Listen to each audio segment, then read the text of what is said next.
But what happened is that my senior year, the first sport that comes along in the school year is football. And Drake University offered me a full scholarship. And, we grew up, we didn't have a whole lot of money, but we weren't dead broke.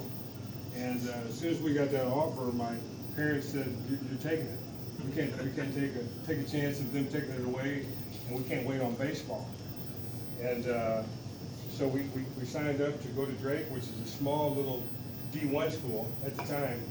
And they played teams like Iowa, Iowa State, Colorado, because we're back there in that Big 12. It was actually the Big 8 then, and now it's called the Big 12. And so I signed on with Drake and played there 4 years, and thought I played pretty well. I started all 4 years I was there, as a freshman all through I was a senior, and we didn't get a lot of exposure, and so didn't get an opportunity to play in the league. Didn't get drafted, didn't get a free agent offer, and so I kind of had to go back and revert to what I went to school for. So luckily, at that school, which is a private school, they made you study. They made you do what you needed to do to get your education. So I got a teaching degree. So I went back home to Carthage, Missouri, and got a teaching job. So I taught school for 1 year. A lot of people don't know this. So I did driver's ed. That's when I used to have driver's education in school, and a little physical education, and then I taught a couple of history classes. And I coached football, girls basketball, and track. And which helped, because what happened was when I was coaching, anything I would ask my high school students to do, I would do it with them. So I'd worked out and worked on my form and helped them work on their form so they'd become better athletes, and which ended up paying off in the end for me. So, going through that, one day in the middle of the season, we were having some issues with our defensive backs not covering very well. So a couple of coaches asked me to go out and kind of demonstrate what they need to do as far as coverage. And obviously, going against high school students, I've just got out of college, I should dominate, right? So, they came out for a few passes, I was knocking down, intercepting, and then we finished our practice, and then we came back in the locker room. The coaches, all of them, we always have a meeting after every practice, said, "Man, why are you here?"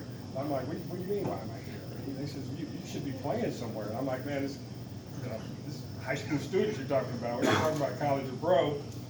And so what happened is that gave me, when I was driving home that evening, because my job was in Joplin, Missouri, which is about 20 minutes from Carthage.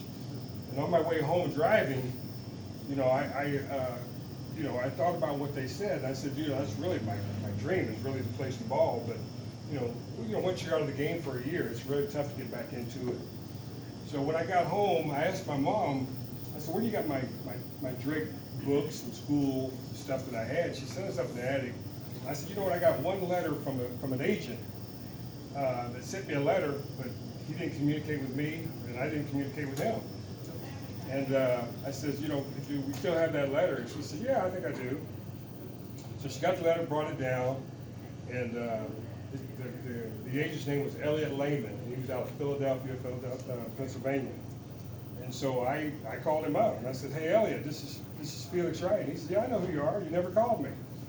I'm like, "Well, aren't agents supposed to solicit the ball players? That's usually how it works." And I said, "Elliot, I'm down here teaching school." And I says, "Hey, if, went out and worked out a little bit, I'm in pretty good shape." And I says, "Do you think you can give me an opportunity to go for a tryout somewhere?" And he said, "Well, I'll see what I can do." So he made a few calls that evening and called me the next morning and says, "Hey, I got some good news, I got some bad news." And I said, "Well, I guess that's okay." And I said, "Well, what's the good news?" He says, "I got you 2 tryouts." And I said, "Well, what's the bad news?" He says, "Well, they're both on the same day." So he says, "You're going to have to decide which one you want to go to, because you're going to have to pay for yourself to get there." And the one was down with the Houston Oilers at the time, and the other one was in Detroit. And so living in Missouri, Houston was only 6 hours, and Detroit was like 13, 14 hours.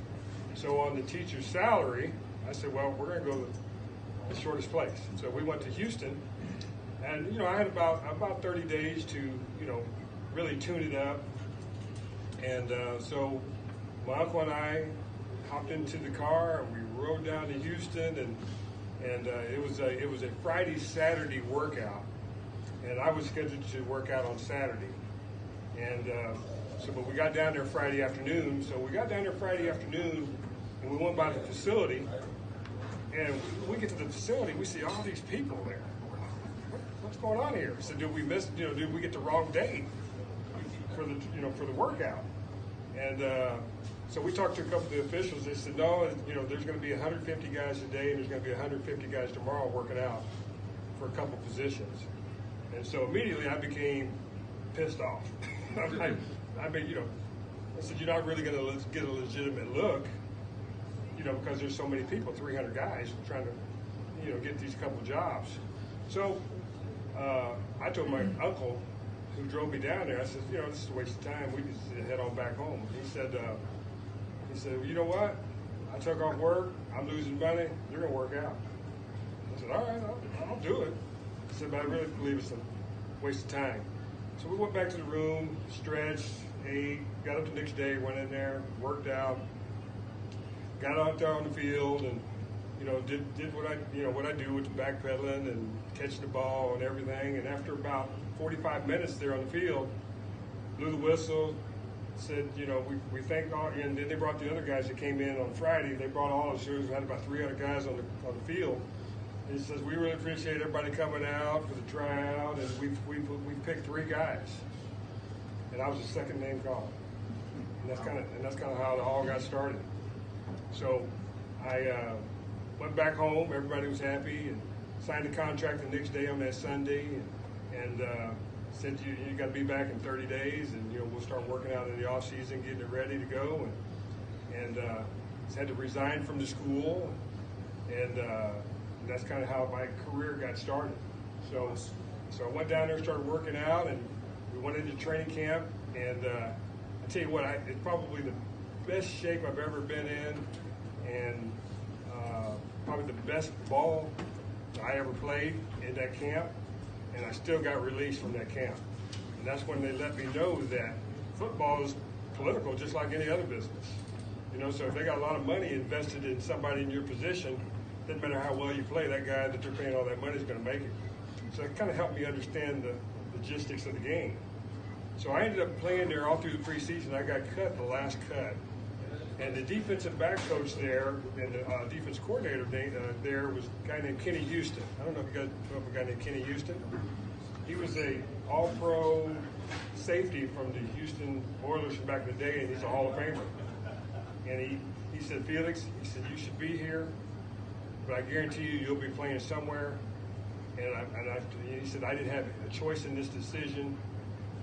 We screwed up. But I worked for the organization, and it was over my head. But you'd be here if it was up to me. And at the time, I was like, okay, whatever, So, I got cut. The next day, I went home, and I got a call from the Canadian Football League, who they were there, watching us practice in Houston, and they said, Felix, you come up and play for us right now. And I didn't really understand the Canadian game. It didn't take me long.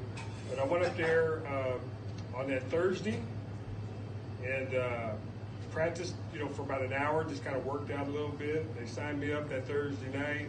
Friday, we traveled to Edmonton, Alberta. Saturday, I was on the field playing football. Didn't know the plays, didn't know anything. They just said it's a man or a zone or whatever it may be. And I had 2 interceptions that day and one off a Warren Moon. Wow. That's kind of how it all got started. I played the last 5 games with the Hamilton Tiger Cats, and then they signed me to another 2-year deal. And those next 2 years, I became an all-pro player up there, and actually played in the Grey Cup, which is the Super Bowl up there, my last year.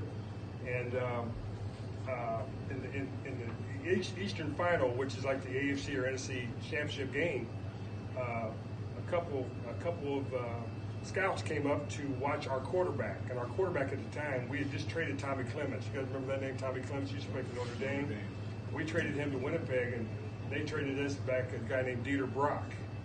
Dieter Brock became the star quarterback for the Rams as well. So we played on the same team. And so the scouts were coming in to see Dieter Brock. playing that game, and he played pretty well, but I had gotten 4 interceptions in that game to kind of help catapult us into the Grey Cup game. And that's where that thing started changing, because after that game, they came up to me and said, you need to be playing back in the league. So after we played the Grey Cup, not even a day later, I had 5 NFL teams calling me, and the Browns kind of won out because they came up with the most money to get me. And that's how I came to Cleveland in 1985. And so when I got here in 80, one of the reasons why I chose to Cleveland, obviously for the money, but the money back then wasn't real big. It's just a couple $1,000 difference. But one of the reasons I chose them over San Diego, because I really like San Diego because of the weather, is because Marty Schottenheimer says, hey, if you're good enough to play, you're going to play. We don't do any of that political stuff here about the monies and stuff like that. And I said, well, Coach, that's all I wanted to know. I said, because if I'm the best player, I want to play. Because it didn't always happen. And so, came in, started working out, made the team in 85. And he just said, Felix, keep working at it. Because I played corner up in Canada, so I had to kind of convert to being a safety here. And I remember we went on strike in 87, and he just said, Felix, I can't do anything about the strike, but stay ready, because I like the way you've had training camp, and I like the way you played. You're going to get your opportunity when we get done with this strike. So we came back from the strike, and I wasn't in the lineup because they had Chris Rockins and I think Al Grossrud was starting safeties at the time. And we came back off of the strike because we came in and played the first game, then we were on strike for 4 weeks, and we came back on a Monday night game against the Rams. And that's when he gave me my opportunity. He said, here's your opportunity, take advantage of it. And that's when I had 2 interceptions, 1 for a touchdown against Jim Everett. And then I was in the starting lineup for the rest of my career. The next 7 years, I was a starter. So I played 3 years in Canada, and I played 9 years in the NFL, 12 years total, and I was a starter 10 of the 12 years. And not being drafted and being, going to teach high school, nobody would have ever thought that would have ever happened. Or at least I didn't think it would happen either.